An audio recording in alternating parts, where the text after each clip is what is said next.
Hello, everyone. Welcome to the May 2024 meeting of the City of Asheville Urban Forestry Commission. I'm Patrick Gilbert. I'll be your host for this afternoon. Before we get to the agenda, we'll go through introductions. First, commission members, Zoe. Zoe Boyle, co-chair, Urban Forestry Commission. Chardon. Chardon Dietrich, Urban Forestry Commission. Karen. Karen McNeil, Urban Forestry Commission. Chris. Christy Fiore, Urban Forest Commission. John Michael Henson is unfortunately out sick today. He won't be here. I haven't heard anything from Patricia Grace. I'd like to introduce our newest member, the esteemed Eric Bradford, who is the interim executive director of Asheville Greenworks. Welcome, Eric, and you want to tell everybody a little bit about yourself? Thank you, Patrick. Thank you, everyone. Again, I'm Eric Bradford with Asheville Greenworks. I've been with the organization 13 years, and I'm actually native to Buncombe County as well.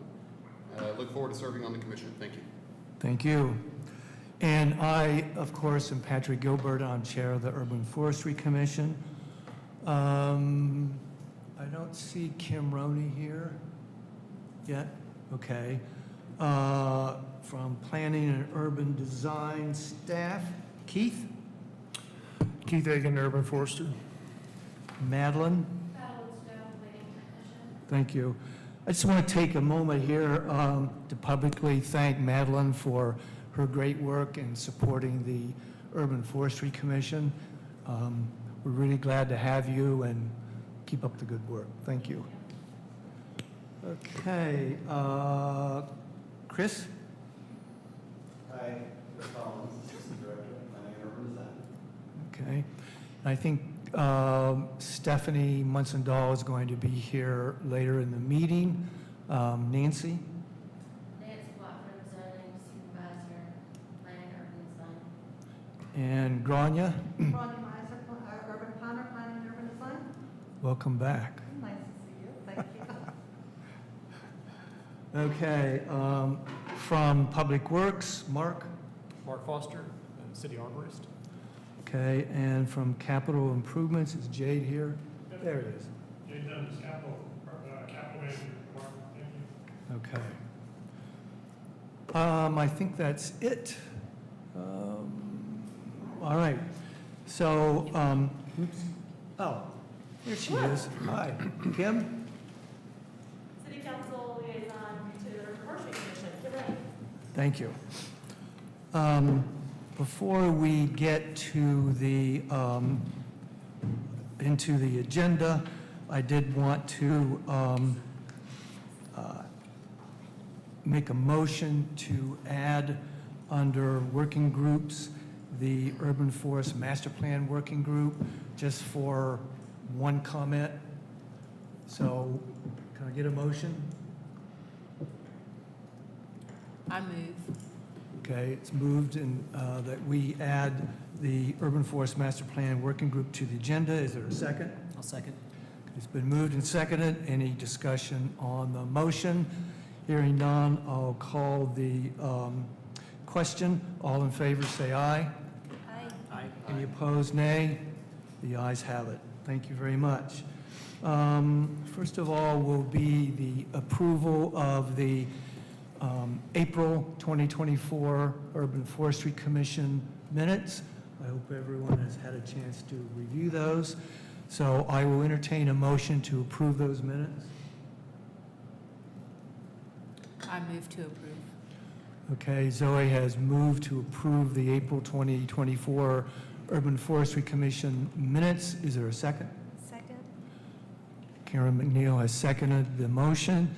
Is there any discussion on the motion? Hearing none, I'll call the question. All in favor of approving the April 2024 Urban Forestry Commission minutes signify by saying aye. Aye. Opposed?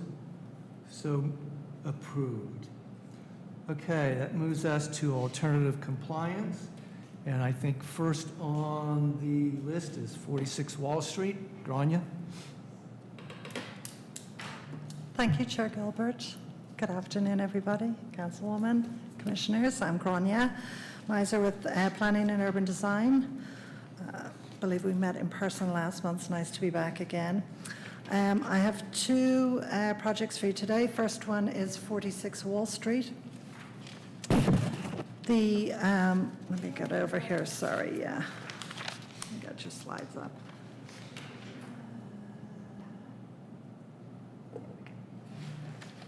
And it's just across here, right? So the property is 46 Wall Street. It is under review right now as a level 1 zoning application for occupancy by the third room. The alternative compliance request coming to you today is based on landscape standards for street trees, so it's 711-3D. The property has two frontages, one on Patton Avenue and one on Wall Street.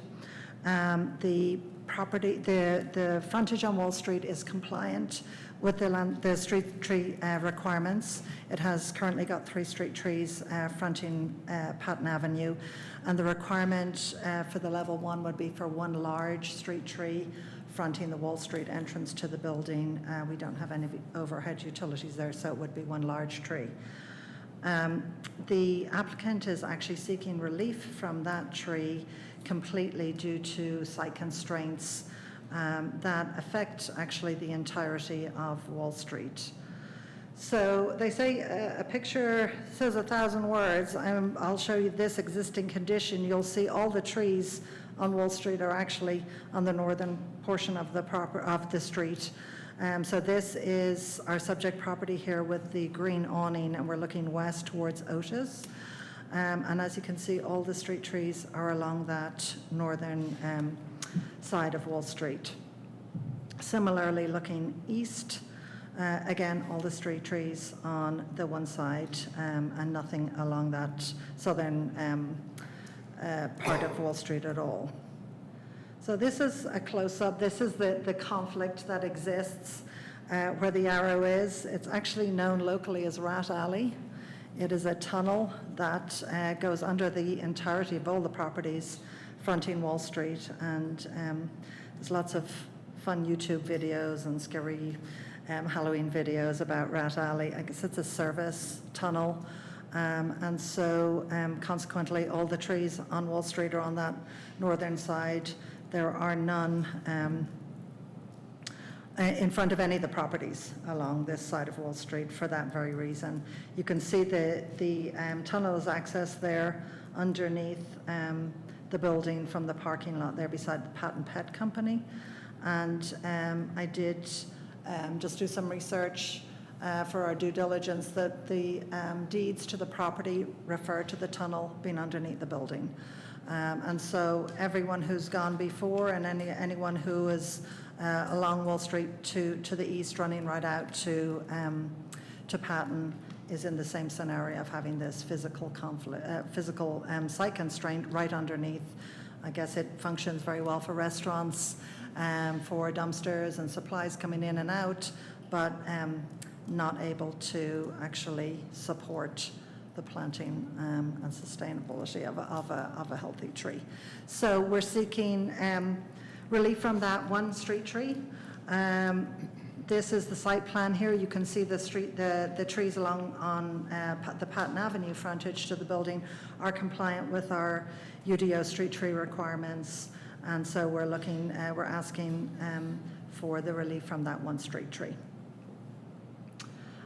Staff findings are that this is absolutely a constraint, a physical constraint that is not of the applicant's design or anything that they actually created. This has been there for a very, very long time. We also just visited the site, the subject site, and we support the request and can see that all the shop frontages to the east and west of the subject property are in the exact same scenario, and none of them have street trees. So that is all I have on Wall Street, and I guess we'll just have your comment or discussion. Thank you, Grania. Does anyone have any questions for Grania?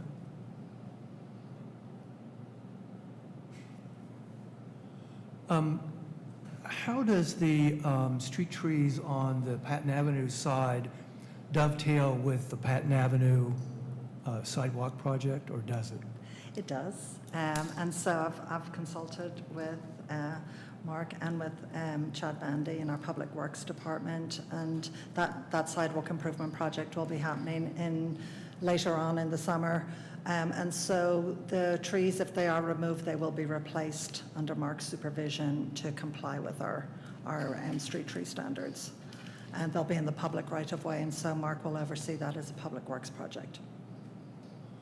So for all intents and purposes, for the application that we have today, they're in compliance, and when they're removed, they will be replanted and again in compliance. So we might have a little window of time where there are no trees there, but they are included as part of that project.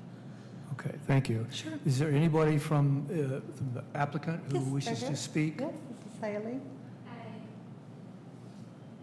Do you- If you If want, you want to, you don't have to. Yeah, no comment on.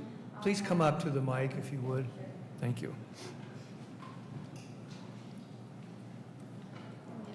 Thank you, Grania. We don't have any comments. I think that was an accurate description of our current situation. Thank you. Could you share a little bit about the project, what the space will be? Yeah, sure. We're opening up an immersive art gallery and event venue there. So we're going to have an immersive element with projection mapping, art installations, large-scale digital art, and we'll be doing music and performance arts in the evening, and exhibitions, art openings, and other fun things during the day. We'll have a full bar that also has an extensive elixir and non-alcoholic menu. Any other questions? Okay, thank you very much. Thanks. Madeline, is there any public comment on this? No. None, okay. I have a quick comment.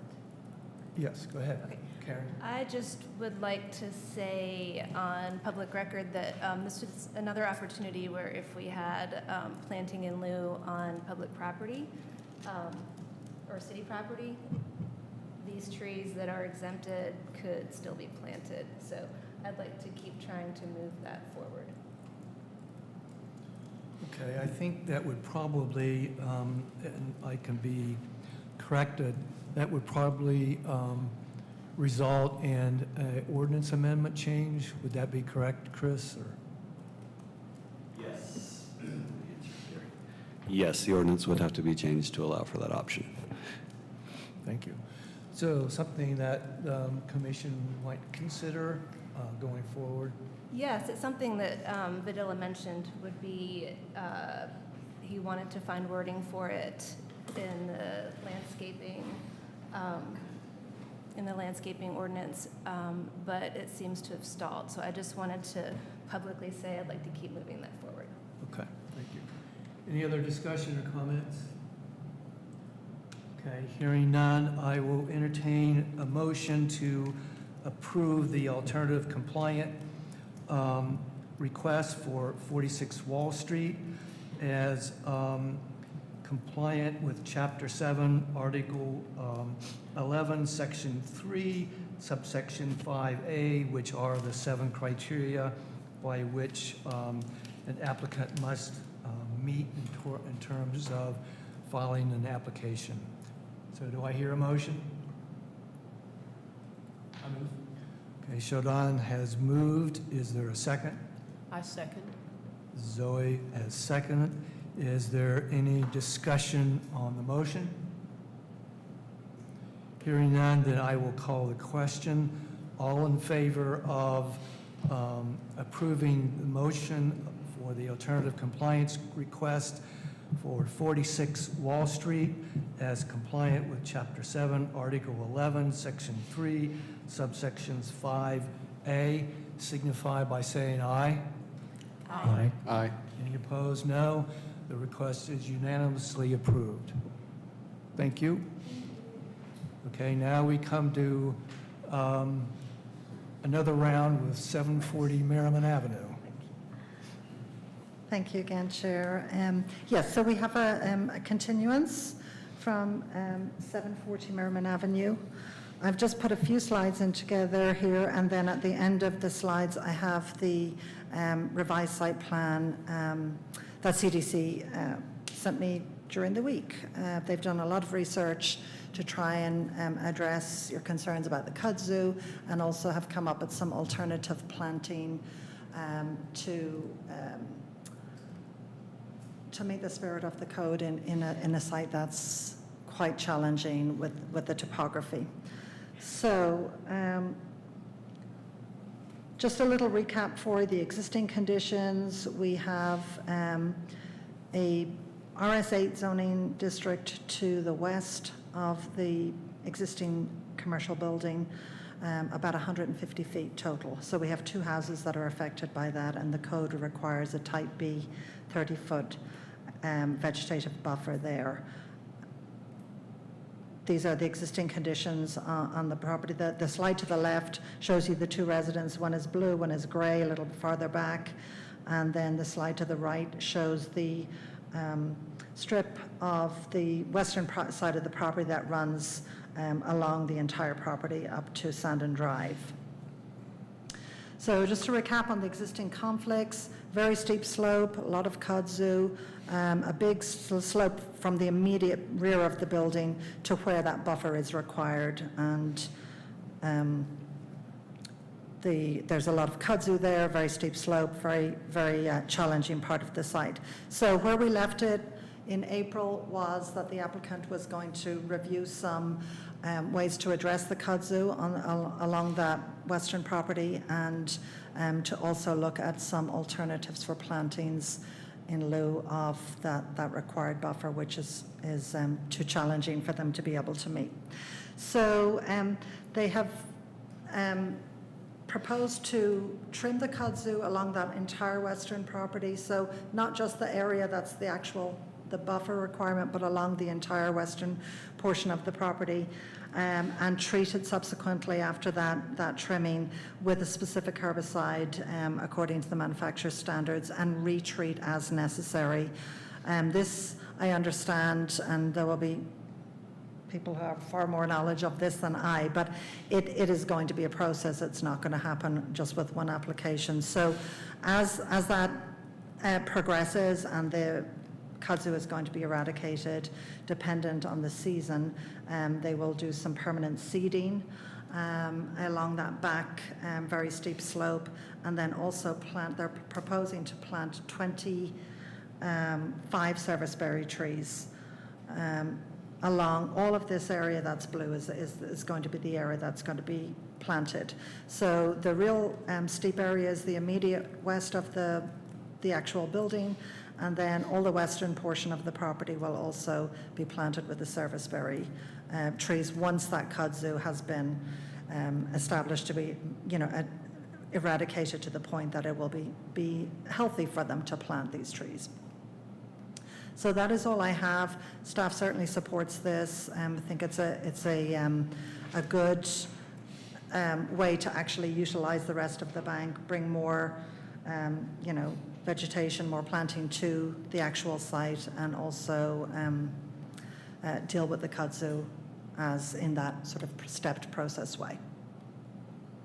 So to make clear, the applicant is going to eradicate the kudzu and then plant serviceberries as an alternative to the buffer requirement? Correct. So it'll be along where the buffer requirement is, but also along the western part, all the way up to Sandon Drive, to the adjacent street to the north.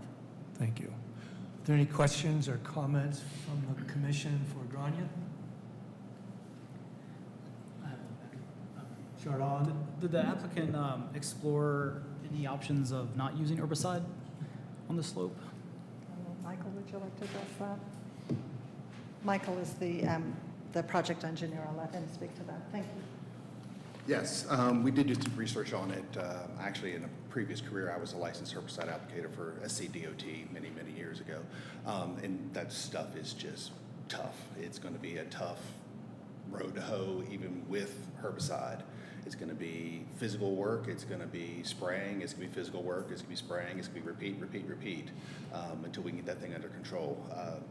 I'm not married to it being herbicide. I'm not married to it being a non-herbicide. I'm going to leave the opening to my owner to look at his costs. And my understanding working with the city is that they're willing to give us an extended TCO opportunity here where we can get the building permits released, get the project started, get his occupant into the building, and this may be a 3-year process that we're operating under a TCO, and it's going to be performance driven.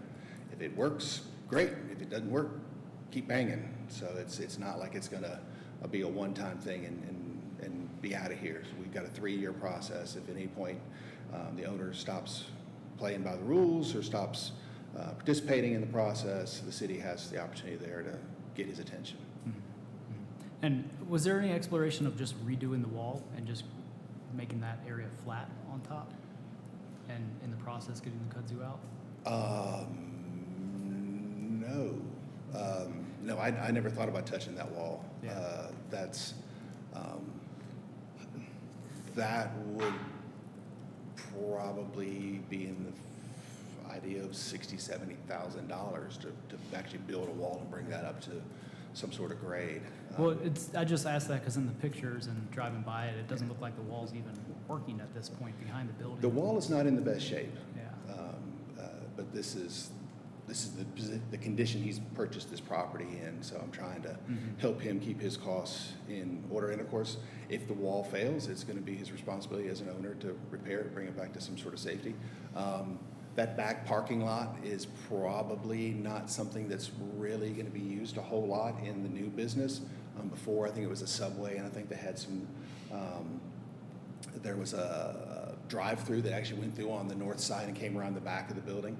That's not going to be there as part of the new operation. So if that wall were to completely fail, in theory, he could bring that wall forward and actually bring that back to a better slope, extend the toe of the slope further forward, closer to the building, redo some drainage in there. But once again, that could be an open-ended cost item. Sure, yeah. Yeah, I think my only resistance to this is the use of herbicide. Okay. And like I said, I think it's going to be performance-based. I wish there was something that I could just say, that we're not going to do it or we are. It's really the owner's call. It's not something I can tell him how to do it. But I think the experts that we've spoken to, and Jason Pass, who is our CA director, some of y'all probably know Jason, did the research for that for me. So I'm using his notes on that. We also are using the stabilization, the hydroseed mix that we use on steep slopes. We've had a lot of success with. So we've gone the next level of getting that thing stabilized. Once we can get the kudzu knocked down, let's get some grass on it, leave the nodules in place. That's really one of the keys, as I understand, to controlling the kudzu is when you kill this stuff, you don't want to physically remove it because that's when the slope's going to start moving. So we want to leave it in place, grow a media over it, control that, continue to control it as needed. And then the service berries, the idea was to come in there and bring something that's going to bring a deciduous tree with good color, fruit bearing, not something we see every day. It's kind of a cool tree. I think he'll probably have neighbors out there picking the berries off those trees if he can fight the birds for them. So I think it'd be kind of nice. Yeah, if the bears don't get them first. If the bears don't get them first, yes. The grass that you're choosing, the hydroseed, is that native? Couldn't tell you off the top of my head. I do know that this is a mix that we use all the time when we're working on steep slopes. But I can do some research on it. I know there's some switchgrass in there. I know there's, I'm just looking for my glasses and I can tell you exactly what's in the mix. But there's a tall fescue. There's a red top in there. There's some Kentucky bluegrass mixed in there as well. So there is a mix of grasses. So no. No. Yeah. If there's a grass that's commercially available that's non-mowable, and that's what we're really shooting for here, is something that's going to get up about 6-7 inches and kind of hold steady. We don't want something that's going to get up to 18-20 inches that has to become where we have to put people back on the slope. That's kind of our goal here, is to come up with something that's a good mix that comes up, holds a slope, and then stays in one elevation as much as we can. Yeah, the other resistance would be to, you're suddenly planting trees and grass, fescue and Kentucky bluegrass. It's going to be really hard for those trees to grow, and be healthy, and plant them in grass. So I would think about, instead of doing grass and non-native mix, thinking about more sedges and native mixes that, could just be a 3-foot high meadow that, you might have to mow once to get it established, but after that, it's going to be a lot more conducive to the growth of a serviceberry and be pretty non-maintenance. Okay, oriented. that gets a little bit outside of my area of expertise, Sure. so I'm just trying to get him going forward. If there's a specific mix that y'all want to make as a condition, I'm happy to, go forward with it. My goal is to get an application that's approvable, to let them go forward, and like I said, if it's a condition of approval, we'll live with it. Yeah. So the state of the herbicide, like that is a definitive part of this plan. I just want to be clear with that. As stated, yes. Yeah. Okay. Any other questions? Karen? I would like to second Chardon's comments about preferring to not use the herbicide, and to just, I would like to make a recommendation to reach out to local nonprofit Kudzu Culture. They specialize in removing kudzu, and it could be a kind of a great partnership for your person, and just offering information, but community partnerships and managing kudzu as opposed to using herbicides. Okay. If you just put that name in the record, that'd be great, and I'll do the research. Okay. Any other questions or discussions? Exactly when in the process will the serviceberry trees be planted? I would assume that it would happen after the slope is stabilized, so it's probably, you're probably looking 12 months down the road, is when I would guess that would be done. Okay. And I tried to leave as many notes as I could about being seasonally smart. Don't drop these trees in the ground in August. Okay. Eric? Just a quick question about site selection. I'm a huge fan of serviceberry, huge fan, but it seems like this might be an opportunity to put in a larger shading varietal tree, but we do have a large... To not show the rest of the landscaping plan. We have a full landscaping plan associated with this project. Mm-hmm. And one of our other goals was to not put anything of height there that's going to take away these people's view, because they do have a nice view out to the north, and I would hate to, I could have gone in there and put a 6-foot privacy fence up and be done with this. And I just didn't feel like I could do that to somebody. They come home from work one day and their view's gone. So yeah, we have a full landscape plan for the entire parking lot. Every VUA component, VUA, building impact, everything is all on here. All our street trees.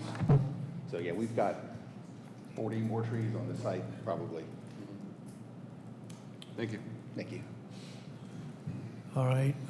For the record, Commission Member Patricia Grace is here with us now. But you want to state your name and Patricia Grace. please get close to the mic so that audio will pick up. One more time, Patricia Grace. Thank you. Madeline, is there any public comment on this alternative compliance request? No. Thank you. Okay, I will entertain a motion on the alternative compliance request for 740 Merriman Avenue.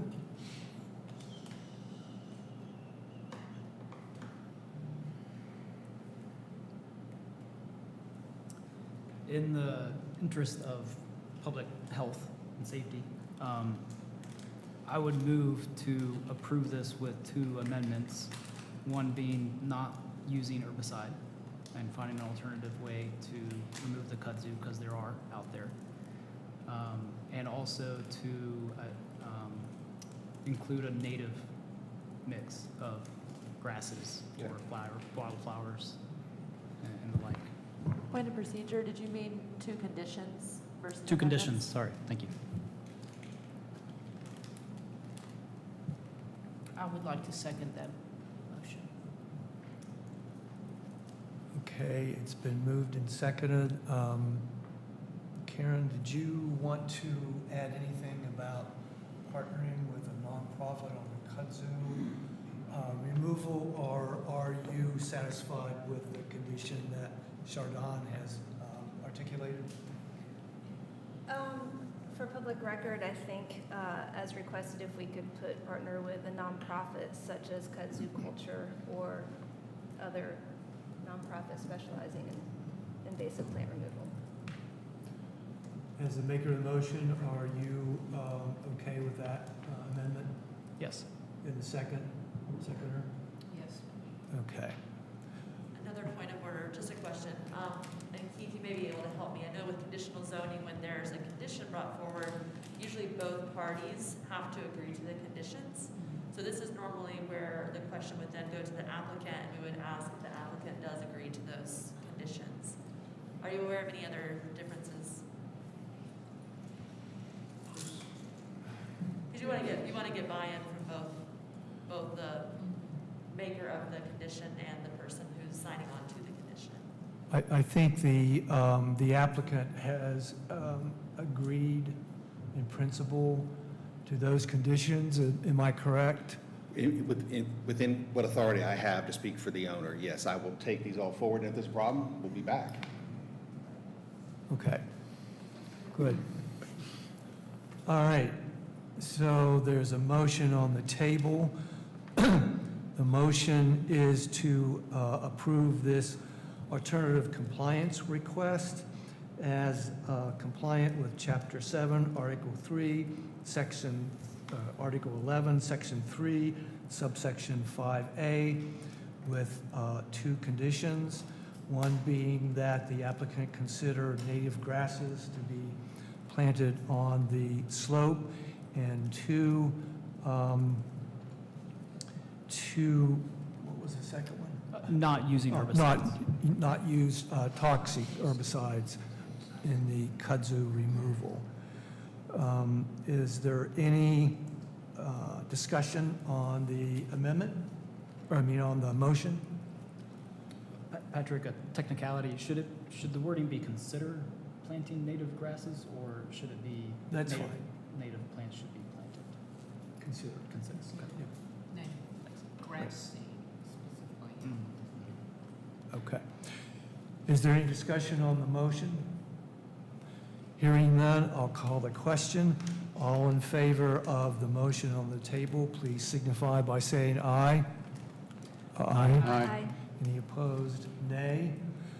Then the alternative compliance request for 740 Merriman Avenue has been approved, and thank you all for your perseverance in coming back to us on this and considering our conditions. That's what we do. Appreciate it, guys. Thank you, and thank you, Grania. Thank you, everybody. You're here with us next month too? I'm gonna have to make you an honorary member of the Urban Forestry Commission. All right, that ends alternative compliance. We're on to public comment. Do we have any public comment, Madeline? No. Okay. Then we are going to move to, let me find my agenda here. Staff reports. City Arborist, Mark Foster. The only thing new and different going on lately is treatment of ash trees on city property for emerald ash borer. We've been doing since they were determined to be in the area 2016. Got about half of them done, and I was hoping to resume treatment tomorrow since it got pretty wet last night. I was going to let the soil saturation drop a little bit before I tried to apply, so it was running off.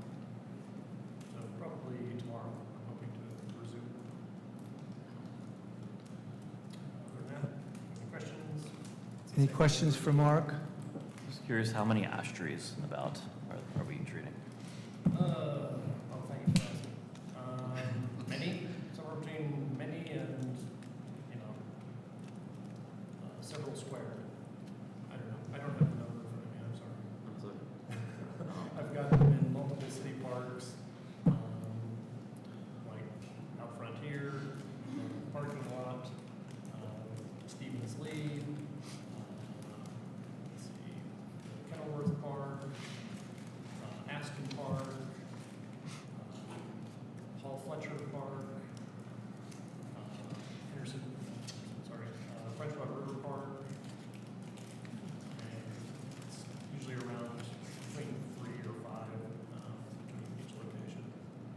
what's the long-term plan? Is it to treat them in for forever, or like what's Probably to treat them until the next big thing comes along, and I have to spend my money treating that instead. In all candor, I used to treat a lot of hemlocks, hemlock woolly diligent, and as the wave passed of pest population, and it diminished as its food supply went away in most places, there wasn't as much need to treat, and so that's more sporadic, and I'm hoping that that will sort of replicate itself.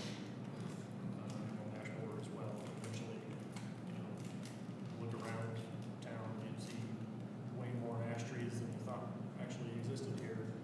Driving around, you look at the trunks and think, oh, poplar, and then you look up, oh, it's an ash, and it's dead. And so we've been taking those down extensively lately, over the last few years. I don't mean to interrupt, but Mark, could you lean closer to the mic so that what you're saying is picked up clearly on the audio? Thank you. Chris, did you have anything more? No, thank you. Want me to repeat any of that? Eric, did you have something? No? Anyone else? All right, thank you, Mark. Now that brings us to Urban Forester, Keith Aiken.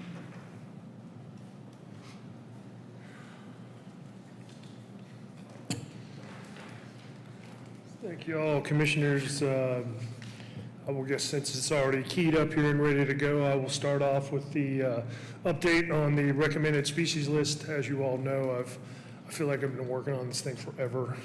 It's like a thorn in my side. So I will kind of get through this really quickly. I have a few slides just to look at and to show you kind of what we've been doing or what I've been doing getting ready for this moment in time. I was up late last night. I was up early this morning kind of doing some tweaks on this and kind of getting it going.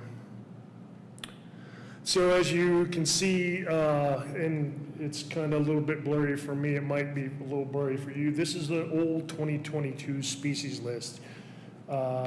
It's sort of, to me, it was kind of really hard to read. There's a lot of text on it.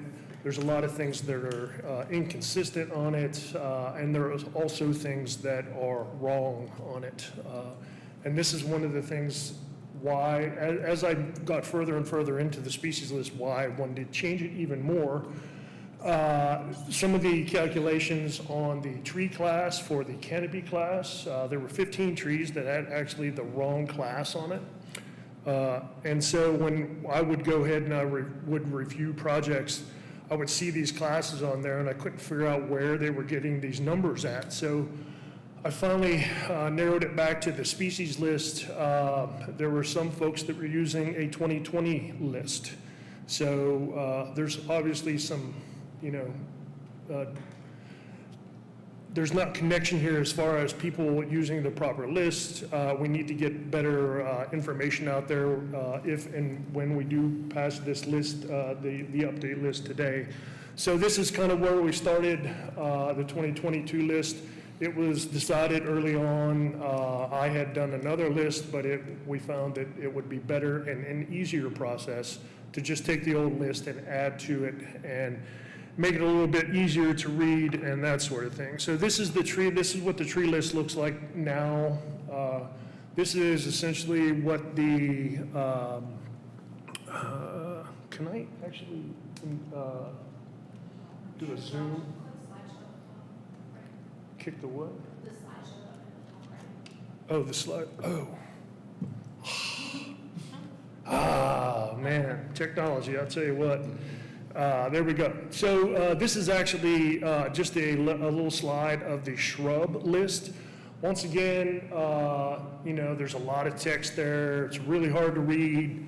You may or may not, and from what I've been getting from, different engineers and landscape architects, they really don't read this list. So they don't go in and be like, hey, I'm gonna pick out this tree and, see what the best tree is. So I wanted to make it a little bit easier for folks to read. So the next slide, this is what we came up with, or at least I came up with, and, with the help of Chardon and Karen early on. So we kind of cleaned it up a little bit. All the botanical names are now all linked into the NC State Plant Database or the Plant Toolbox. And we went ahead and actually identified the canopy classes. So as you can see, 719 TCP canopy class, we are listing, based upon the species on this list, what you need to use for 719. And then we're also, on the other end of that, we're listing the canopy class for landscape tree class.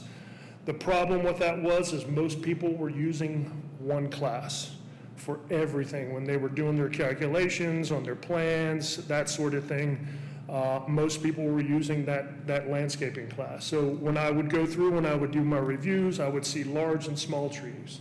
I would never see medium trees, and I'm like, and then I would look at the species and be like, no, that species is medium, they're doing the wrong thing. So through trial and error, reviewing a bunch of plans, I finally started to get folks back on the track of, getting them to use the canopy class rather than the tree class. And then I cleaned up instead of doing the yes and no column for like the riparian and the pollinators, I went ahead and just put check boxes in there. So instead of going through there and seeing all this text in there, essentially you're just going to follow your species all the way across, and you'll be able to tell whether it's a good street tree for a great, a pollinator or a riparian. Vidila asked me to put the parking islands for not permitted on those species. And then just, cleaning up the planting standards at the top. There's also the list at the top. If you don't see your species in the list or you're using a cultivar, I'm asking people to go to the North Carolina Plant Toolbox, take the average of the mature width, and that's your canopy class, or the average of the mature height, and that is your the standard you use for your landscape class. So just kind of cleaned it up, maybe it made it a little nicer. As you can see, there's a species number on the side. Those are all FIA numbers. I kind of put those in there before, so that as we go forward with the Urban Forest Master Plan and we start looking at the inventory, we can use those numbers and that data rather than actually entering each species into that list. So I'm kind of hoping to get the FIA program so when we start doing that inventory, and then we can start giving every tree a number rather than a name. That's really about it. We do have an invasive species policy on that. That's the same as before. I didn't really change that. I linked that up, and essentially that's pointing back to this document right here. So that's all that is there. Now, as you'll see here in just a little bit, this was the new shrub list. It's a little bit easier than the tree list because there is no canopy class on the shrub list. It's either a large or small shrub based upon their landscaping requirements. So once again, everything is linked up. Everything in blue is the native species, and that's the same for the tree list as well. So everything in blue is the native species, and that's really native to Buncombe County and the region rather than just North Carolina as well. Once again, shrub list.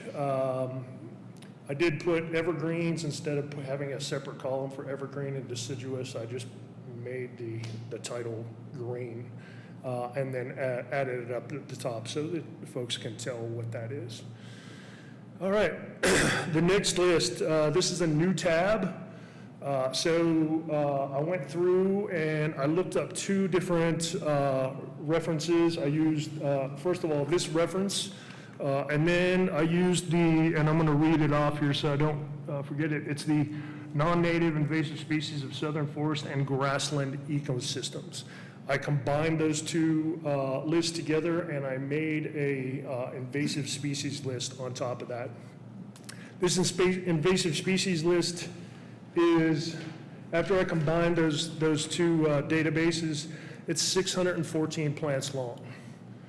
It includes trees, shrubs, forbs, grasses, aquatic plants, and some others that I have yet to actually identify what they were.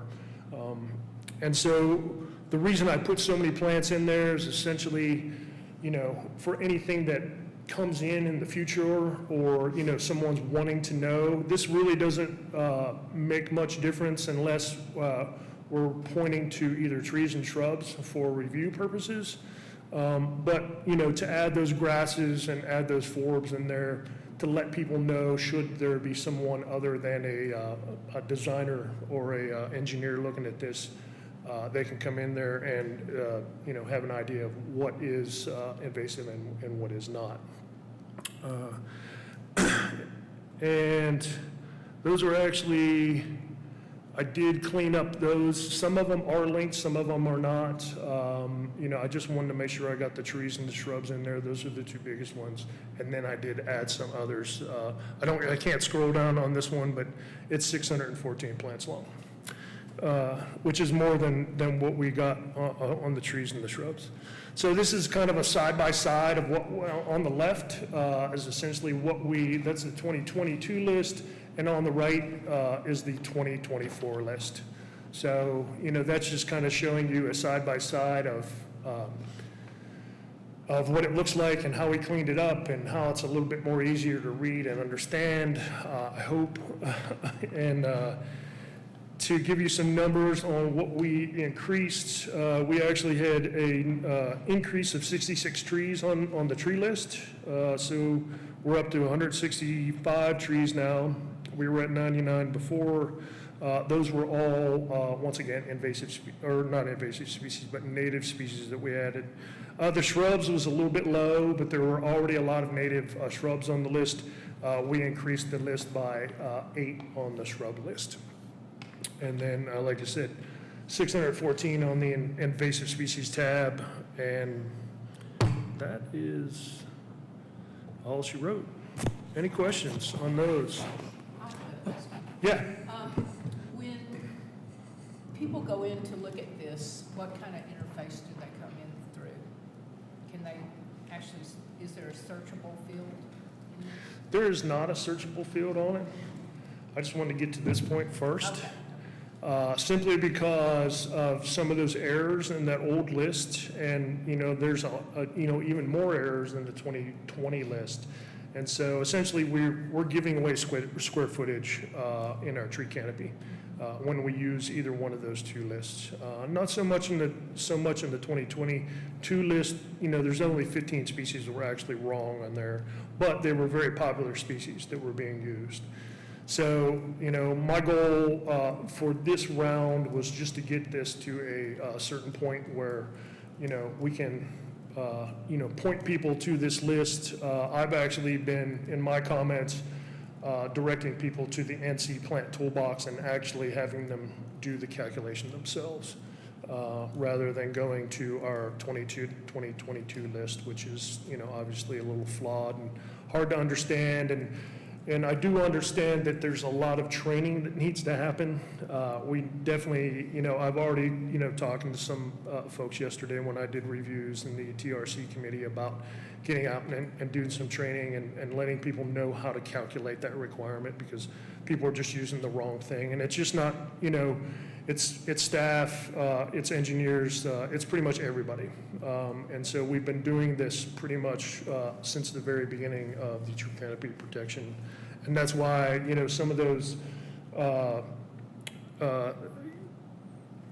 calculations on the,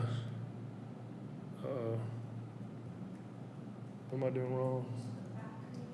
Back band, or hold it. No, like back on the slide. Hold it, where are we at? Sorry, technical difficulties. I need to get back to the agenda.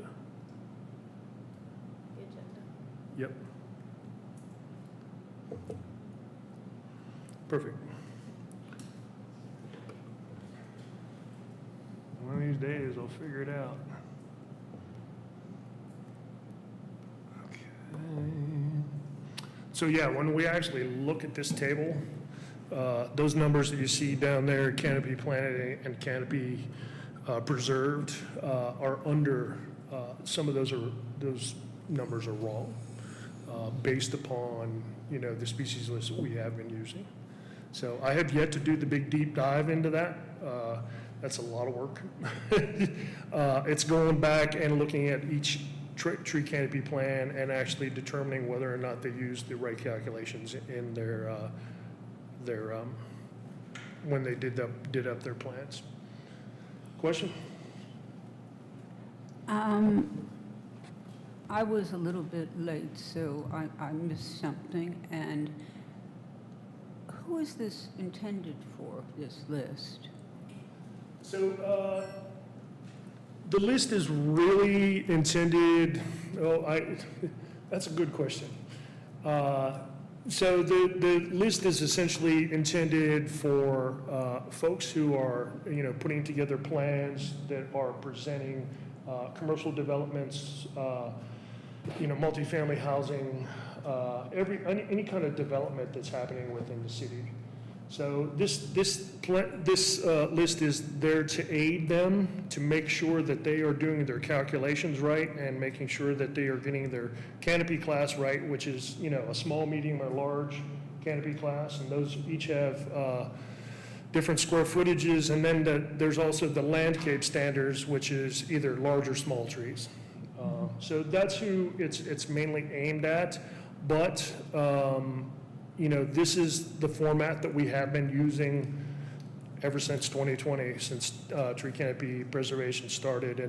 And like I said earlier on the presentation, I wanted to make it a little bit easier for, the layman to use and that sort of thing, but that takes, you got to go through committees and commissions and, that's like a whole big thing to do that. So it was easier just to go ahead and update the list that we had and then move forward with that. But the problem I see with your list, or any list of this nature, is that you've got the common name listed in the first column, and then you have the botanical name listed in the second column. Well, people don't know, they barely know the common name. And you've got the botanical name. I've just seen that cause a lot of confusion over the years. And I don't know the answer to how to do that. In fact, I've seen many contractors don't even know the name of a tree to start with. And once again, I don't have an answer to that. But it's so, it's lovely. I've got to say that much. It's just beautiful. But in terms of actual usage of it in the field, I don't know. You'd have to have a landscape designer or a landscape architect or somebody to translate that and actually use it in the field. And if that's the intent, it's beautiful. I can do it. But, I've done it for 20 years. So anyway, that's my, just a comment on it. no, it's a good comment. It's one of those things I contemplated, when I was doing it. But, when I asked engineers or landscape architects to actually do their TCB plans, I make them do it by botanical name. There are those out there who only want to put oak, or they want to put pine, or they want to put cherry. Well, what kind of oak? Different oaks have different canopy classes. So, I asked them to go into a more depth, botanical name rather than just the common name. So, yeah, I can understand that, it's not necessarily for the layman to read. You really have to know, your botanical names and that sort of thing. But, the common names are, still there. You can go down that list and kind of pick stuff out. It's not an exhaustive list where it's kind of like, what do I want?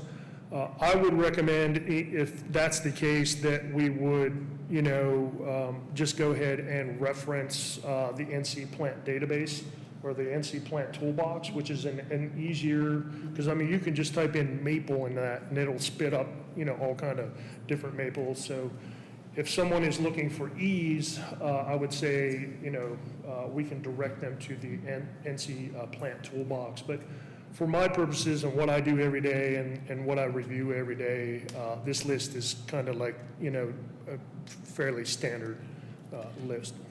One more question. Yep. Are you mainly dealing with engineers on site?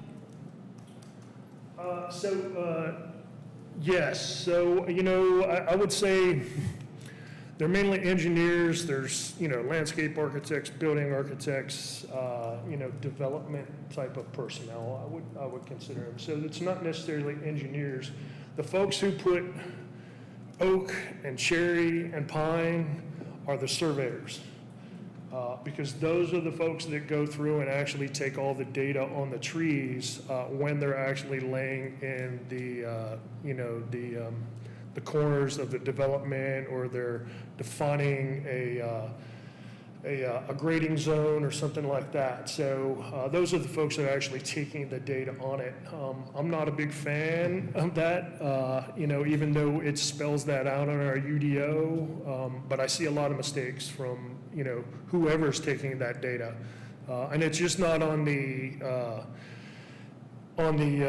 botanical names or the tree species. I've really never run across a proper DBH as well. So when I go out in the field and I go out and check all this, I first of all want to know more than just an oak or a pine, but also, some of the DBHs are wrong. And most everyone, I don't think anybody actually measures the canopy of the tree in the forest. They just go use the DBH and use the chart and kind of move on from there. Thank you. Yeah, absolutely. I'll entertain two more questions and then we're going to move on. I have just more of a Chris? comment. I just wanted to say that, thank you. I think that this was a lot of work for you and everyone that was involved, and it's a huge step forward to have this organized chart that really highlights the specific characteristics that we need to enforce ordinances and everything. So thank you. I apologize. I have one small comment, and that's just something I know I had the opportunity to mention it before. Just anecdotally, there's been some cases of hedge maple where it's being taken off of lists in some cities because there's been notice of tendencies of invasiveness. So I don't think it needs to change, but I just wanted to throw out there that I think that's one we should keep our eye on as far as planting. Okay. Yeah.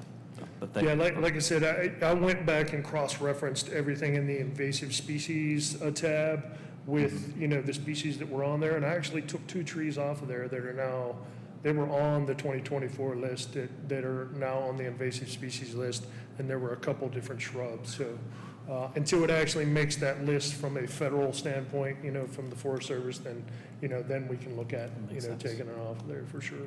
Thank you so much. Yep. So, Ron? Yeah, thanks. I don't know if you've emailed Cecil yet, but it might be a good idea to let him know that it's finally getting done. He's always talked about how it's taken 15 years for this thing to get updated. Talking about what? He's always talked about this taking 15 years to get updated. Oh, yeah. He's going to be happy. Yeah, cool. Well, yeah, I'll definitely send it out to him. When I came onto this last year, it was labeled appropriate species list. Can you speak to why it's back to recommended? Yeah, so it does not reference the appropriate species list in the UDO. It references the recommended species list. Okay. And that's the only reason why I'm not calling it that, because, once again, that requires a UDO change. UDO change. And I will make one last point. There is several trees in there, that mainly amongst the ash and some other trees that are in decline, like the hemlocks and that sort of thing. I've actually put NAs, so not available for those. So anytime where you see those in the plan, because I've been calling those out in my comments as trees that you cannot use for your tree canopy preservation. And those are actually, if you go into the full list and actually look at the full list, I think I sent it to everyone here, it'll say NA next to it.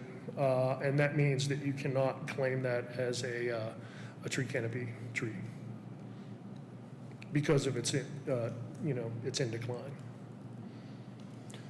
Where does the 2020 and 2022 recommended species lists live?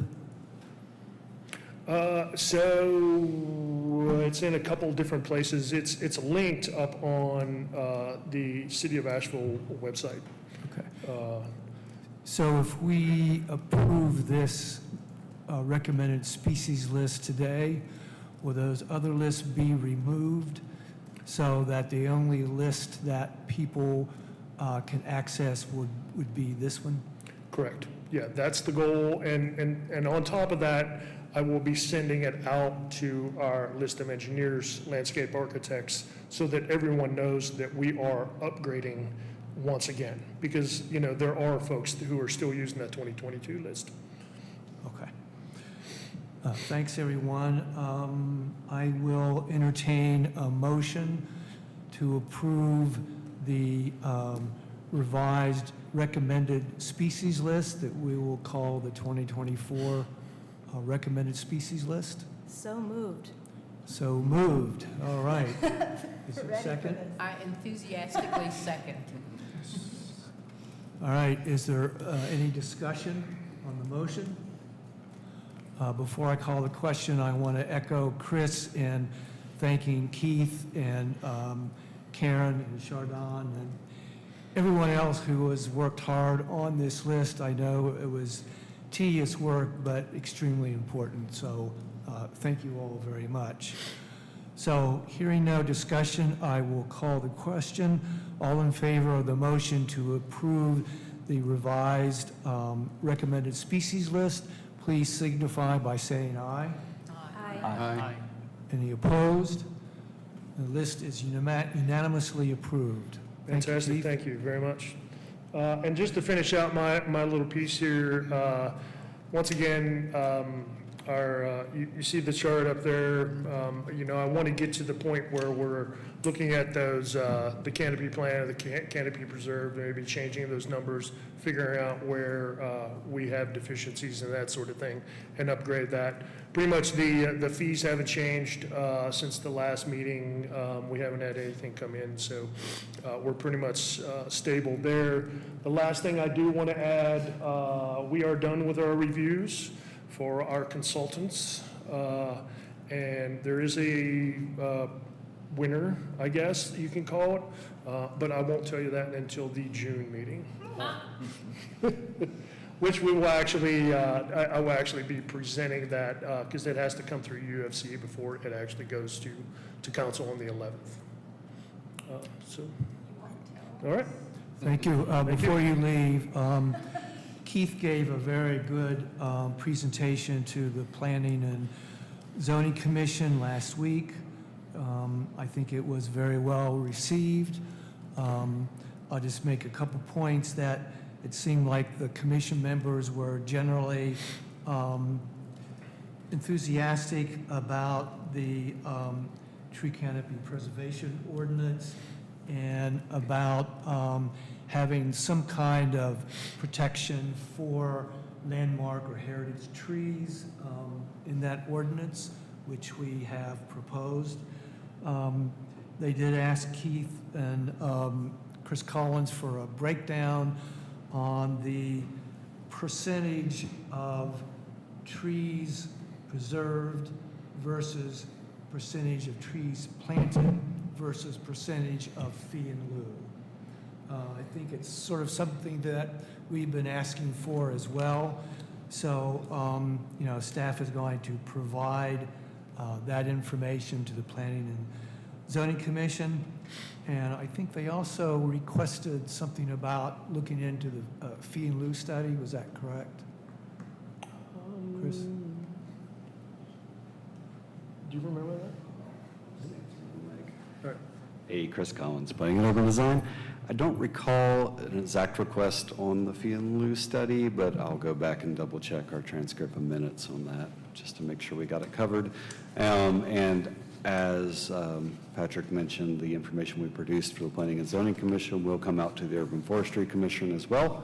And if we have an answer to another inquiry there, we'll include that also. Okay. Thank you, Chris.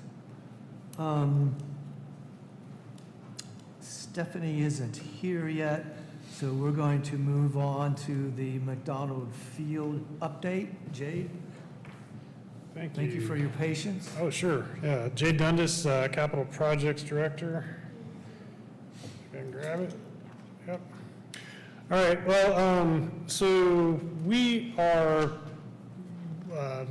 quickly getting through the design processes for McCormick Field, and are going to be going to neighborhood meetings, and it's currently at the TRC for its review. And then throughout the summer, we'll be we'll be selecting subcontractors and hopefully breaking ground on this thing at the beginning of September. We're really, the project is pretty tight time frame for us, and it really is looking to working the first off season for between the two baseball seasons, the 24 and the 25 baseball seasons.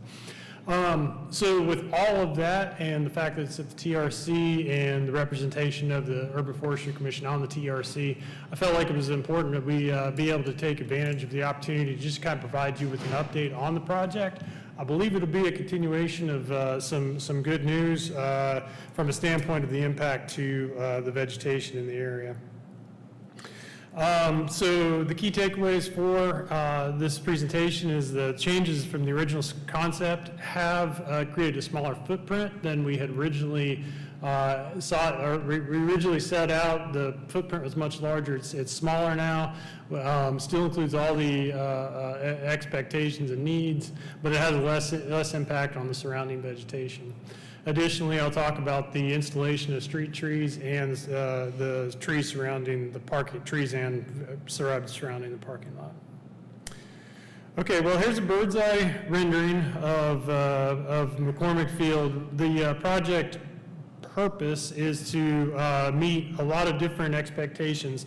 Mainly, the Major League Baseball set a set of expectations that required some addition to the facilities. It's the PDL requirements that are for all minor league affiliates. And so really that was one of the things that initiated this project. But also there are a need to make improvements to the fan experience. And additionally, there are some maintenance items that needed to be addressed in this as well. Excuse me, I'm pulling my notes here. So we're working through all of that. This is the bird's eye of the current plan for this facility. You can see, and I'll try to with my cursor here. Yeah, so this is the ticket office in the building that's up there currently. This is the new team store. And the major addition to this facility is back here, and I'll kind of get into that in just a minute. So this is the plan that we had originally set out for with the designer, and what you can see is the impact areas associated with the surrounding area and subsequently the vegetation included. I'm going to start here at the bottom of the list with a revised right field. The right field foul pole was moved back, I believe it was like 40 feet. And so the impact was to move this with the retaining wall back into this slope, which would have a major impact on the vegetation. Additionally, some of the requirements was with regard to team offices and the clubhouse and everything. That was going to be in this new building. We were going to tear down the existing building and build the new one. Again, that pushed back into that slope and had an impact on vegetation. Additionally, this whole area out here was for fan amenities, seating improvements, and just a space. We are accomplishing all this in just a different way. I'll preface it with that. And then additionally, the bullpens for the pitchers to warm up, and then a concourse that wrapped around the entire facility. So all of those things really pushed back into the hillside and had a major impact on the canopy that was on that hillside. Okay, so today, due to limits on budget, which we have to deal with quite often with our projects, any engineered project, is that we've had to make some adjustments. And so the rendering that I showed really showed, this is the plan view of the concept. and showing all of those things that were previously envisioned in this right field area now being in this left field area. There's locker rooms, there's offices, there are the batting tunnels here. One thing we could not put in the space was this one bullpen out here. But what you can see is that this green area indicates all of the, more or less all of the area that is not being impacted, because we have moved back to a concept that uses some available space in this area in a different way to meet all of those requirements and expectations. You also have McCormick Field with this little squashed right field. You know, you can see in the previous picture, we tried to make it more of the traditional rounded out field. This does not have any, the foul pole stays where it's going to be, or where it is today. So in my attempt at being technical, and then also I'd point out here before I get into the next slide, is that there is some renovations to the parking lot to create some additional accessible spaces and to increase the amount of parking availability, but also I think you'll see that there's some some improvements to the overall landscaping of the parking lot as well. So again, my technology is my ability to technology is a little limited, but I overlaid the two plans, and I was hoping you'd be able to see that in this room. And you can see that the green, again, represents today's plan. This is the green represents the preserved area. There may be impacts along the fringe there with just some of the work that's going on. And then there's also some fairly significant stormwater work in these areas here, which is just old dilapidated storm sewer. That's part of that deferred maintenance. But you can see is if we overlay the previous plan on top of that, you can see how we've minimized the impact to canopy. This is a benefit of the reviewing and revising the scope. But again, the scope reduction was tried to bring this thing into the budget that we had for the project. I'll get into the parking lot, but I can stop and answer any questions you might have on this part first. Okay. Any questions for Jay? Yes, sir. Short on. Is this in the steep slope area of town as far as elevation and slope? You know, I'd have to look into that. Chris, no, it's not. No, it's not. Yeah. So the parking lot, as you can see in the pictures, is the current condition. This is the landscape plan for the parking lot.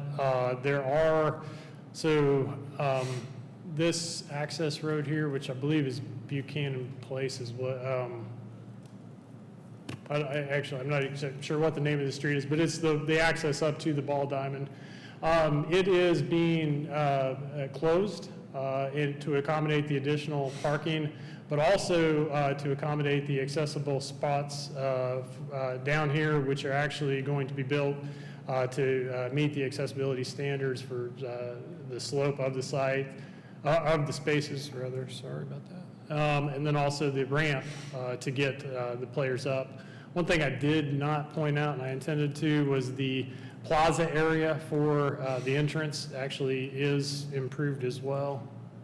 That is consistent through the two plans. So I think this line represents the current plaza, and this is the expansion of that for entry to the Ball Diamond. That was in both plans. And then also, as you're going down up Buchanan Place, this is the picture of the current landscape, and then it includes some additional street trees there in order to make this space a little more inviting. So with that said, this is a very short presentation. I really just did want to get this up in front of you all so you had an idea of what direction we were headed with this. Again, the overall footprint does minimize the impact on the vegetation and the slopes surrounding the area. And then also we are planting additional trees and shrubs in the parking lot, and then also along the streets. And that concludes the presentation. I'm happy to answer any questions. Anybody have any questions for Jay? I was curious about, I spent a lot of time in this area. Memorial Stadium is right above McCormick Field, and then the parking lot that kind of runs along the side of that is the traffic patterns and everything's pretty wild. and random. And there's a lot of like walking that happens in the area to get to the game, to get from the game to the bars downtown, to between the games that used to happen up at Memorial Stadium. I'd be interested, I was wondering if there's been any exploration of creating a sidewalk or a greenway trail or something that kind of adds some connectivity and safety to that area? There are sidewalks that go up along the parking lot. There is a concept to connect the Greenway Connectors project, which will connect on here, but I think that's short of where you're talking about up into the parking lot. We have gotten that feedback as we design these projects. That parking lot is in need of some repair, rehabilitation, probably to the point of replacement. And so as those projects progress, I believe that'll be part of that conversation. Thank you. Do you have any idea of the difference between additional trees that will be planted versus trees that might be lost? I do the things that are color-coded on the blue and the orange here, I believe, are preserved trees. Some of the trees in this area will be removed due to the need to extend the parking, but in total, there are more trees being added than will be removed. I don't know the exact numbers. Okay, thank you. Any other questions or comments? Who will be Sure, responsible for protecting those trees during the construction and all that? The contractor will be, they'll be, that will be, this will be used as a lay-down yard, and they'll be responsible for protecting those trees as they progress. So the city arborist or the urban forester would not be involved in this? This would be... It's not typical for our construction projects. They'd be invited to be on site and to monitor those as they felt necessary. Sure. Yeah. Just curious. All right, thank you, Jay. All right, thank you so Appreciate much. it for Yeah. coming back to the Forestry Commission. for Sure, you're welcome. Thank you. Updates.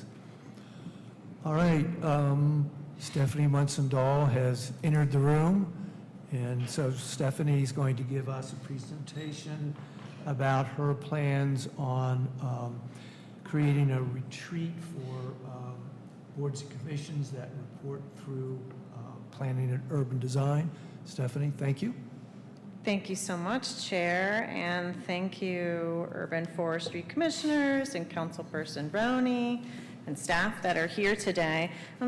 If I have to have a picture up, I'm going to put up that one because there's a lot more trees on it than there were when we first saw that. But my presentation is going to be verbal. There'll be no slides today. I'm Steph Munson-Dahl, Director of the Planning and Urban Design Department. And I wanted to thank you, first of all, for all the work that you've done, especially in the past year. It's been fantastic to bring on an urban forester. It's been fantastic to have the funding to now select and hire someone to help put together an urban forestry master plan. And what I'm hoping we can do is set the stage to continue to be really impactful together in the future. If you don't recall, back in July of 2023, the Planning and Urban Design Department doubled in size. And we brought on a new director, that was me, an assistant director, Chris Collins, when we merged those two departments by the end of fall last year. And we realized that we have 8 different boards, and that's a lot of boards for a 20-person department to manage, and that each one of those boards was being run quite differently, over the years. And as you all discovered, and welcome new member, Eric, you all discovered your ordinance is a little bit out of date, even though it's been updated to reflect your new name. So to have the words quality forward in the ordinance just shows you sometimes we let some administrative items slide. So it's time, and I'm asking you to come together with us to look at making things fresh and new and better for everybody. The way that we're proposing to do this, it's myself and staff liaisons and staff support who support all 8 boards and commissions, is to have a convening of all 8 boards in, we'd be looking at June or July at this point. Let me tell you what the purpose of that would be. So The first thing is, does everybody know what boards we manage? Does that matter to you? So we have Historic Resources, Public Art and Cultural Commission, the Downtown Commission, the Riverfront Commission, the Design Review Committee, the Board of Adjustment, you all, Planning and Zoning Commission. Those are our boards. So we will be looking to bring together the chair and vice chair and one other member, so 3 people per board, in a convening with all of the staff to do the following. The first is to address some concerns that we've heard from all of you, whether in executive committee conversations, comments via emails, or in regular meetings, just about inconsistencies and lack of clarity. So for example, how much money does everybody get to do a retreat and do their priority setting every year? Who plans it? What are minutes supposed to be looking like? What is the role of staff? All of those kinds of things. So and each board will be a little bit different, but we're going to come together and talk about why that is. And then the second thing is we're going to review some documents that we are updating that can be used by all of our planning and urban design managed boards moving forward to make sure that as you onboard new folks, that those things continue to be more clear. And we're going to ask you to help identify what some missing pieces there might be. For example, your board and commission handbook from the city is 5 years old at this point. So we may work together to look and see what are some key things to update. We're going to take some time out to look at the overlapping interests that exist between these 8 boards, but also all of the boards that the city runs. And we're also going to look at that overlapping issues with staff work plan and council priorities, and try to help identify how we might be more impactful by aligning our interests. So if we're all rowing the boat in the same direction towards certain priorities, maybe it'll be faster, maybe we'll be faster with getting there. So an example I can give you with that is the work that we're doing right now in the Department for the Missing Middle Housing. I know that this group has interest in it. We've had Vidilla come and do some presentations. There's obviously going to be an impact to our canopy. We need to know what those impacts might be and how you guys might have creative solutions for that. At the same time, we have to think about, planning and zoning's, real and dire concern about our affordable housing crisis, and bringing you all together to have those conversations means that we can deliver stronger recommendations to council so they understand, where we're at and where we may have made some compromises. So that would be an interesting exercise. And then the last piece of it is to outline and discuss a process for how we're going to do UDO amendments in the future. So that is certainly a piece that has lacked clarity for each of the differing boards. We are, again, moving forward with the landscaping amendments that you all have worked on, and we're discussing what those processes look like right now with the city manager's office. But those types of updates, if planning and zoning is also working on amendments, and we have the downtown commission wishing to do amendments, again, our staff, there's only 20 of us, and many of us every day just wake up and try to do plan review and work on the things that are coming in. It's difficult for us to focus if we haven't agreed across these boards on what our priorities are and what that timeline will look like. So we'll look at that in a more comprehensive manner. So from a timeline perspective, we're going to get the chairs together to do a planning and visioning meeting to see how this needs to change.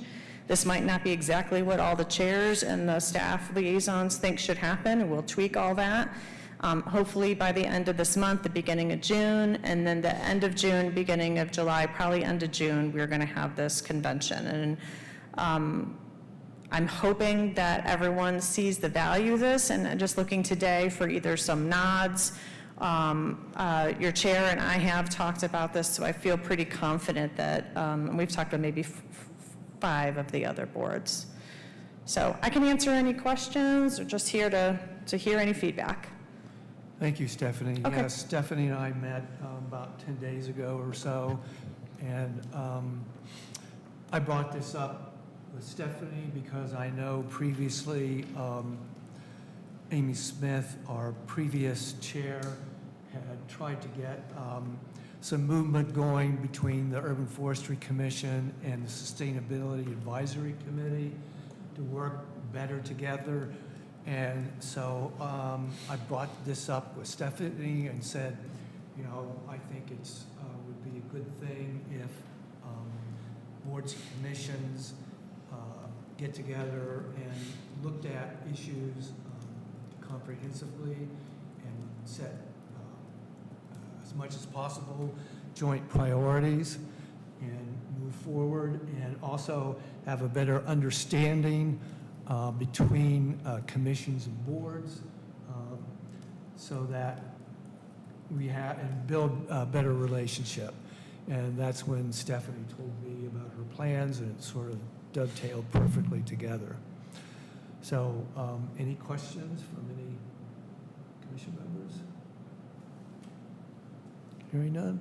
Thank you, Stephanie, and we really look forward to this. I think it's going to be a monumental change in terms of how these boards and commissions work going forward. Thank you. Thank you. All right, that gets us to old business. Just briefly on missing middle housing. You recall the last meeting, we voted to support staff recommendations on cottage cluster and flag lot developments. And that was going to go forward to the city council in the end of April. However, that has been pushed back until at least September. And the council did that because they want to undertake a more comprehensive displacement strategy plan, as well as more community engagement along those lines. So staff did take before the planning and zoning proposal for UDO amendments related to ADUs and backyard developments that are not flag lots. With some conditions, planning and zoning approved those recommendations, and those will move forward to the city council. So I just wanted to give that update to you. Also, in relation to this, as the missing middle housing goes forward, along with particularly the proposed amendments to the Tree Canopy Preservation Ordinance, Chapter 7, Article 19. I've spoken with Chris Collins about updating the GIS study that was done last year, looking at the urban canopy coverage of all buildable vacant lots in residential areas in the city. And I've asked to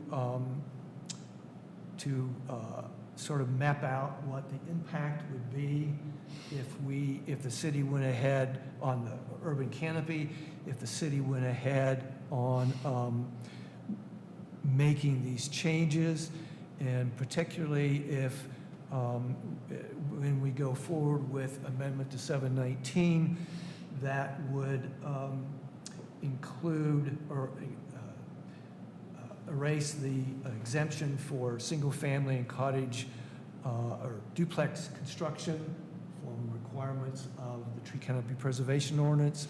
This kind of data will be very valuable in terms of making our case not only to Planning and Zoning Commission and to Planning and Economic Development, but also to the City Council. Any questions? Okay, thank you. Policy Working Group, Chris DiFiore. Thanks. I have a few updates regarding Chapter 20.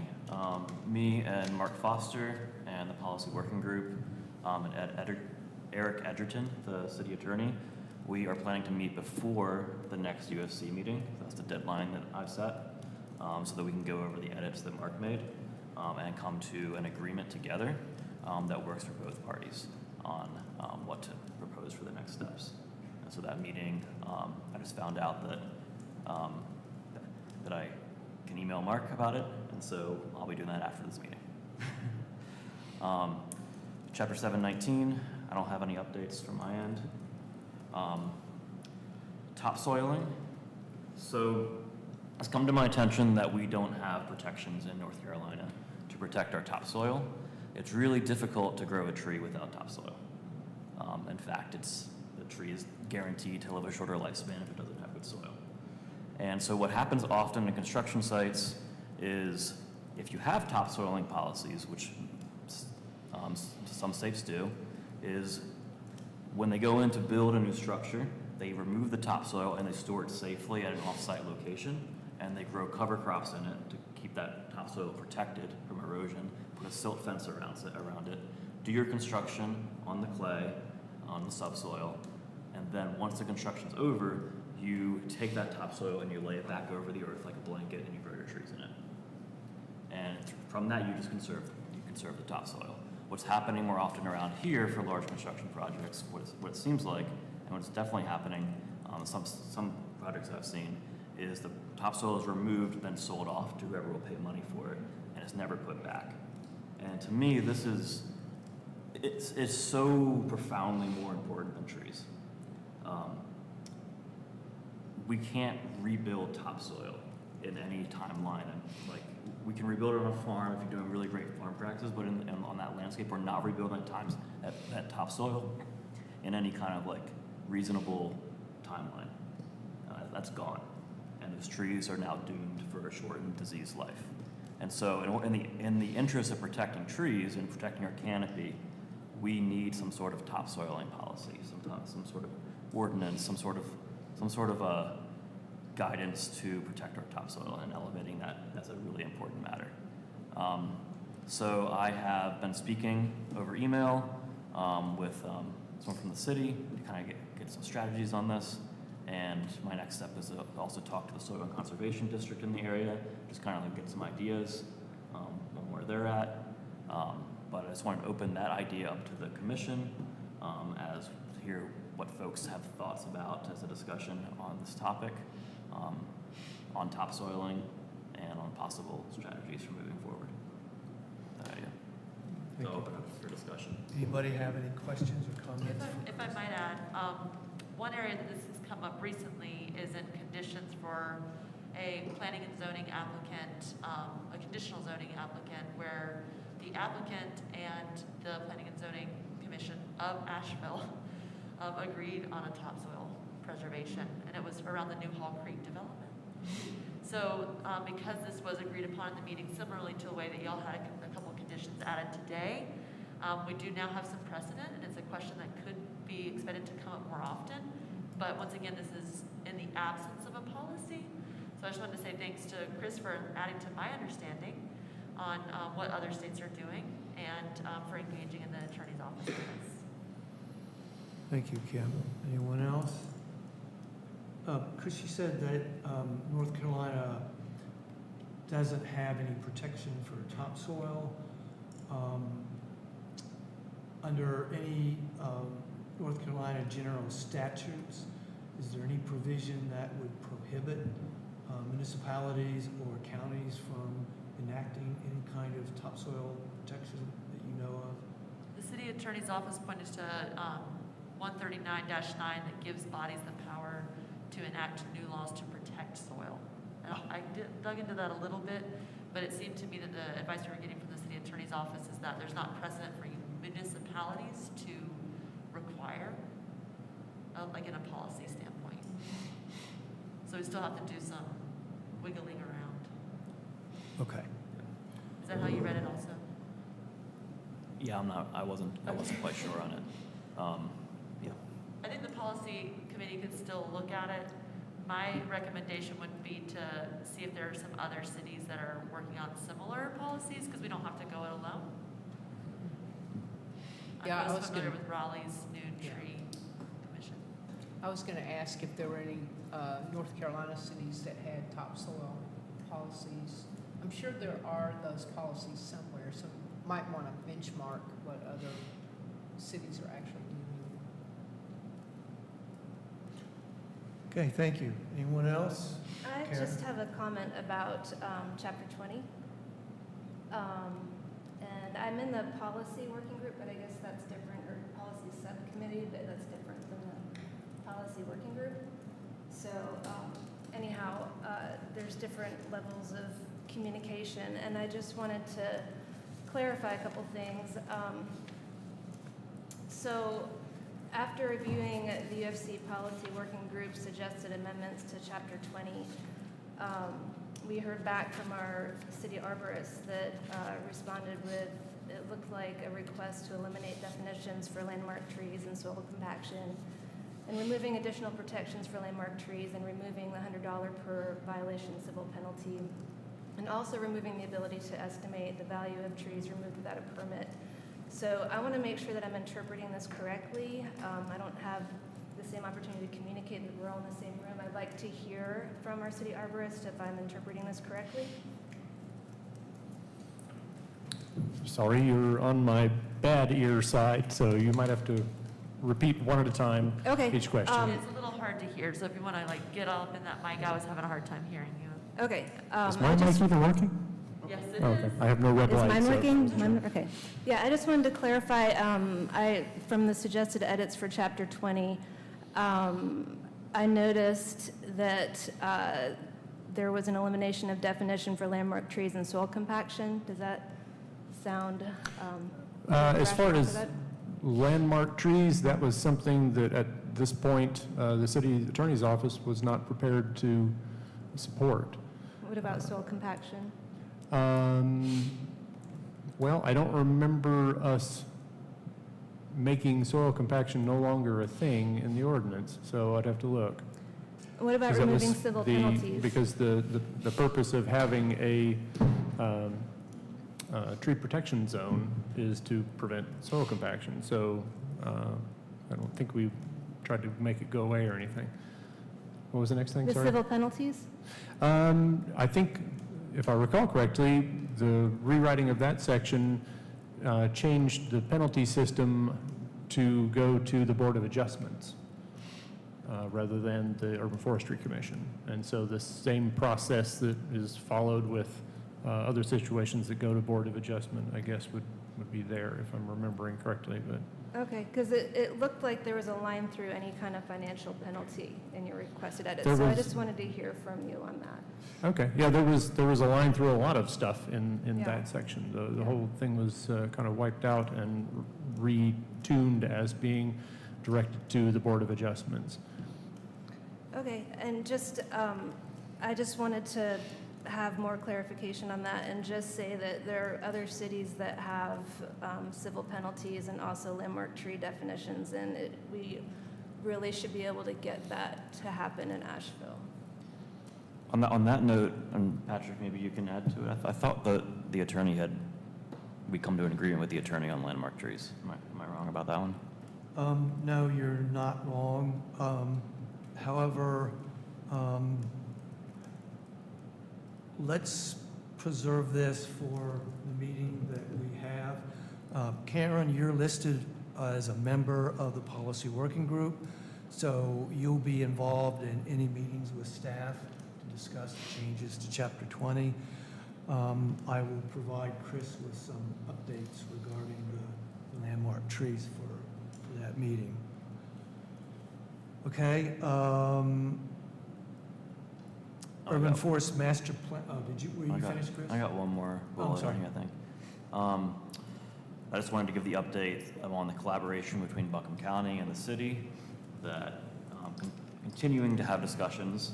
The county at this point seems to be more interested in having a point person that is connected to the Urban Forestry Commission rather than sitting in the seat, at least for starting, so that we have someone that we can bounce ideas off of and get input from as we're going through, as we're making decisions of the city, and as we are, especially right now, thinking about the Urban Forestry Master Plan, and so that we can make plans years and decades into the future and not run into like barriers later on. So far, everyone has been open to the idea of deciding on a person at the county level who will be the point person for urban forestry for City of Asheville, and that's what we're trying to figure out right now. So I'll keep you all updated. Good, that's good progress. Okay, anything else, Chris? That's it. Thank you. Urban Forest Master Plan Working Group. Zoe, do you have any updates? Not at this time. Okay. So as you know from an email that I sent, it was pointed out to us that Ed Macy, who was a commission member representing Asheville Greenworks, was not eligible to be on the commission because under the existing ordinance, it specifically requires that the person who has a seat on the Urban Forestry Commission be the executive director.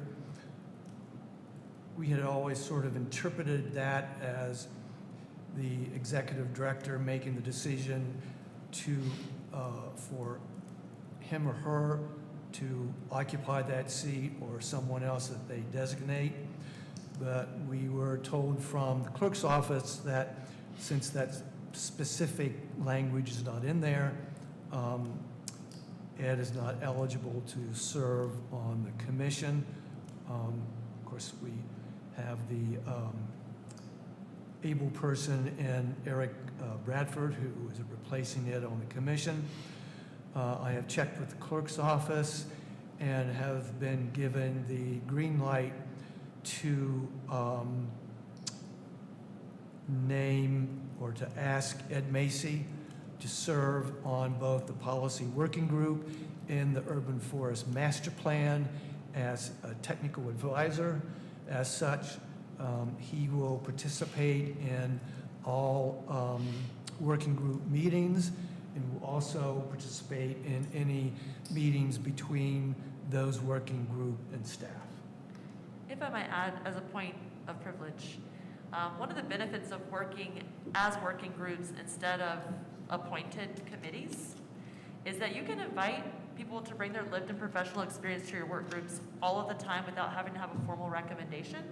It's a really great way to recruit new people, to get them familiar with the processes, to include folks who haven't historically been at the table, and to build relationships. So if you're not already doing that and you're looking for folks, maybe it's someone from another city that has experience with urban forestry master plan processes and you want to get them in for a virtual meeting of your work group, you don't have to necessarily ask permission because they don't have to have an appointment on the committee. It's a work group. So it's one of the flexibilities, and thank you for finding a way to keep Ed engaged. Thank you, Kim. Eric, you and I will discuss after the meeting sometime about which working group you'd be interested in serving on. In the meantime, Ed was serving as chair of the Urban Forest Master Plan Working Group. So right now, among Karen, Zoe, and Chris, you need to determine who will now chair that working group. You don't have to do it now, but at some point you'll need to do that. Okay, education and enforcement working group. Karen, do you have any updates?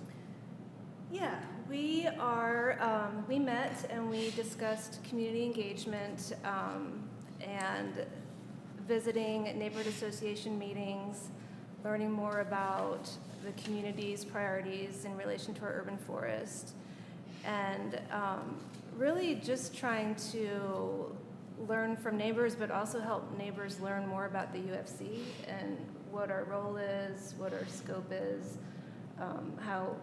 what our goals are too, and to make sure that we're aligned with folks in the community and are hearing about what's important to them too. So we each signed up to visit a couple neighborhood meetings, and I hope to see that unfold over the next couple months so that we can have more information about community priorities. Any questions for Karen? I think this is going to be a very important initiative for the Urban Forestry Commission. I think it's, between the commission and neighborhoods and other partners like Asheville Greenworks and the Tree Protection Task Force, all of us coming together, working for a better understanding of how our ordinance works and how enforcement works is going to prove very beneficial going forward. So, thank you all. Okay, fee in lieu working group, Zoe? Yeah, we met and we've done a rough draft of some guidelines for small grants to be made out of fee in lieu for tree planting. And we plan to present the final draft of that at the July meeting, because we want to wait until after the June meeting when the Urban Forest Master Plan starts to get underway. Because I see this as part of the master plan and driven also by community input. That's it. Thank you, Zoe. Any questions or comments for Zoe? Okay. Well, that brings us to the end of our agenda. So I will declare at 2:46 that the May 2024 City of Asheville Urban Forestry Commission is hereby adjourned.